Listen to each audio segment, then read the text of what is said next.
Chers amis, parfois, Dieu ne peut pas agir en nous, pas parce qu'il est incapable, mais parce qu'il ne nous force pas, parce que nous ne croyons pas, parce que nous ne voulons pas, parce que nous ne lui ouvrons pas notre cœur. Shalom, shalom, chers amis auditrices. Shalom, chers amis auditeurs. Nous sommes là encore pour notre méditation de la semaine, à la minute d'impactation où chacun de vous certainement est heureux de nous entendre. Et je vous invite à lire avec moi Proverbes 3, versets 5 et 6 et Luc 5, versets 5 et 6. Confie-toi en l'Éternel de tout cœur et ne t'appuie pas sur ton intelligence. Reconnais-le dans toutes tes voies et il aplanira tes sentiers. Luc 5, versets 5 et 6. Simon lui répondit, Maître, nous avons travaillé toute la nuit sans rien prendre, mais sur ta parole, je jetterai le filet. L'ayant jeté, ils prirent une grande quantité de poissons et leur filet se rompait. Le thème que je vous propose pour cette semaine, c'est les 3 clés pour un miracle. 3 clés pour un miracle. Alors, nous avons déjà lu une histoire où certainement vous avez compris que nous voudrions parler de Simon-Pierre avec Jésus-Christ. Et cette histoire n'est pas seulement celle d'une pêche miraculeuse. C'est une leçon pratique pour vivre un miracle, pour vivre la confiance en Dieu afin de bénéficier du miracle. Donc, la première clé, c'est la confiance totale. Ou, Proverbe dit, confie-toi en l'Éternel de tout ton cœur. Et Pierre, ici, est un pêcheur professionnel. Il sait le meilleur moment. Pierre savait très bien. Il a choisi le meilleur moment. Et il a utilisé sa méthode, son expérience, tout ce qu'il connaissait, sa compétence.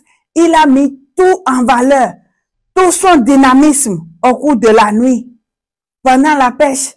Il a tout mis à l'œuvre. Et pourtant, il dit, nous avons travaillé toute la nuit sans rien prendre. Et il avait là un épuisement sans pareil, une frustration et un doute légitime. Quand Jésus-Christ a parlé à Pierre, Pierre a répondu, nous avons travaillé toute la nuit. Et le doute était là. Il se demandait, mais il a mis sa confiance en Jésus-Christ, la confiance totale, de tout son cœur. Là, quand on parle de confiance, c'est pas que le doute est absent. Le doute est bien présent. Le doute est là. Mais Pierre a su transformer ce doute en choisissant de croire à la parole de Jésus-Christ qui demandait de faire confiance, qui demandait de jeter à nouveau les filets. Jésus-Christ l'a dit. Et quand Pierre s'est retrouvé face au doute de l'échec, il a dominé ce doute en obéissant, en croyant à la parole. Il dit que malgré le doute, il jette ses filets. Il dit, nous avons travaillé toute la nuit, sans rien prendre. Mais sur ta parole, je jetterai le filet. Alléluia. Quel est le fait? Quelle est la situation qui te bloque aujourd'hui? Est-ce la maladie incurable? Est-ce que c'est ton âge? Est-ce que c'est des dettes? Est-ce que tu regardes, depuis 10 mois, depuis janvier, j'ai travaillé, je n'ai rien gagné. Depuis janvier, ça ne marche pas. 1, 2, 3, 4, 5, 6, 7, 8, 9, 10. C'est le 11e mois que nous avons entamé. Certainement, tu dis, Nous avons travaillé depuis 10 mois sans rien prendre, sans réussir. J'ai prié depuis ma naissance. J'ai prié depuis 6 ans, je suis malade. Depuis 5 ans, je suis malade. Ah, je vis d'échec en échec. J'ai attendu mon mariage en vain. Ça ne marche pas. Tu as des situations. Tu t'es battu. Tu as prié. Tu as jeûné. Tu as travaillé. Et encore, c'est l'échec. Le 11e mois a été entamé. Qu'est-ce que tu dois faire? La deuxième clé, c'est le rejet de l'autosuffisance. Le piège qui nous prend souvent, c'est l'intelligence. Ah, je sais faire telle chose. J'ai ceci, j'ai tel atout. Pierre ne s'était pas appuyé sur son intelligence. Il était un pêcheur professionnel. Et Jésus-Christ était fils de charpentier. Pourtant, quand Jésus lui a dit, jette encore les filets, il a obéi. Si c'était moi, si c'était vous peut-être, ah non, je respecte ta parole, Seigneur Jésus. Je comprends. Je sais ce que tu dis. Mais aussi, je sais ce que j'ai fait. Je sais ce que j'ai investi. Je sais ce que j'ai souffert. Toi, tu es fils de charpentier.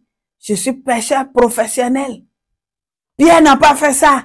Mais il a dit sur ta parole. Il a rejeté ce qu'il est. Il n'a pas dit je suis pêcheur.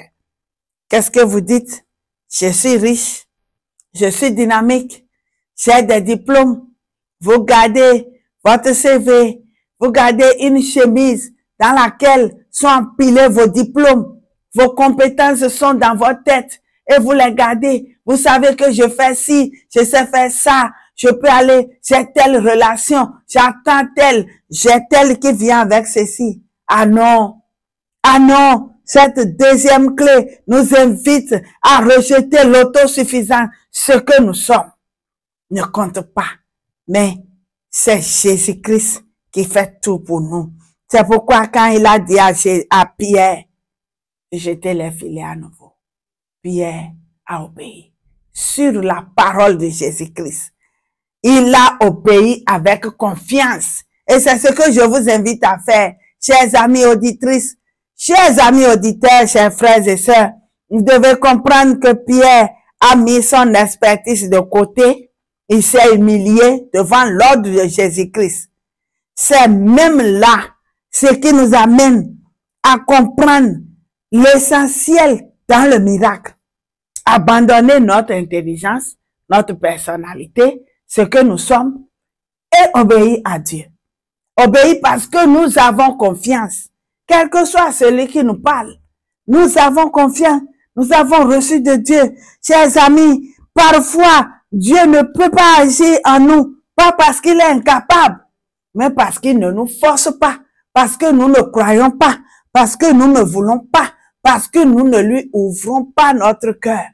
Il est à la porte de notre cœur, il frappe. Et il frappe encore.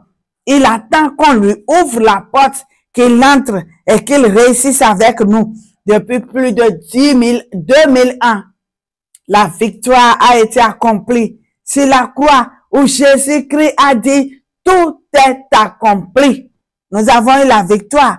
Le diable, l'ennemi de notre âme, a été livré en spectacle. Il a été humilié, il a échoué. Et c'est à nous de saisir cette victoire en obéissant à la parole de Dieu. Chers amis auditeurs, nous devons comprendre la troisième clé qui nous amène sur le sentier qui aplanit le chemin du miracle.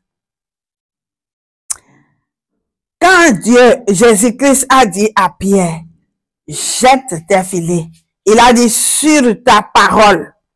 Il a reconnu la seigneurie de Jésus-Christ. Il a reconnu qu'il était au-dessus de tout, qu'il était capable de faire tout et il a obéi. Il s'est retrouvé sur la voie, sur le sentier du miracle. Il s'est retrouvé dans la barque du miracle. Alléluia. Là, Jésus a dit avance. Il a obéi, il a avancé, il est resté dans la barque. Il a fait tout ce que Jésus-Christ lui demandait de faire. Chers amis auditeurs, Jésus-Christ a parlé à Pierre. Pierre a entendu, il a obéi et le miracle est venu. La pêche a été abondante, elle a été grande, elle a été miraculeuse et même les filets se rompaient. Chers amis auditeurs, je voudrais vous dire que si vous avez l'impression d'être en retard, c'est le 11e mois. Ah, c'est ma 20e année, 25e année. Ah, mon entreprise dure tel nombre d'années et ça ne décolle pas. Ah, je suis en retard. Mes collègues, mes égaux ont telle machine, ils ont tel âge, ils ont tel véhicule, ils ont ceci ou cela. Et moi, je trime encore ici. Non. Le Seigneur a quelque chose pour vous. Votre année de réussite, c'est le jour où vous m'écoutez. Votre mois, votre jour, votre temps où le miracle s'opère, le moment même, c'est maintenant, pendant que vous croyez, pendant que vous acceptez, pendant que le Seigneur vous parle. Je voudrais vous amener à comprendre que Jésus-Christ est à la porte de votre cœur, à la porte de votre entreprise, de votre projet. Il veut s'y mettre pour vous faire réussir. Ce n'est pas tard. 3 clés pour un miracle. Si vous êtes d'accord avec moi, obéissez par confiance et Jésus-Christ opère le miracle pour vous. Shalom, chers amis auditeurs. Shalom, chers amis auditrices.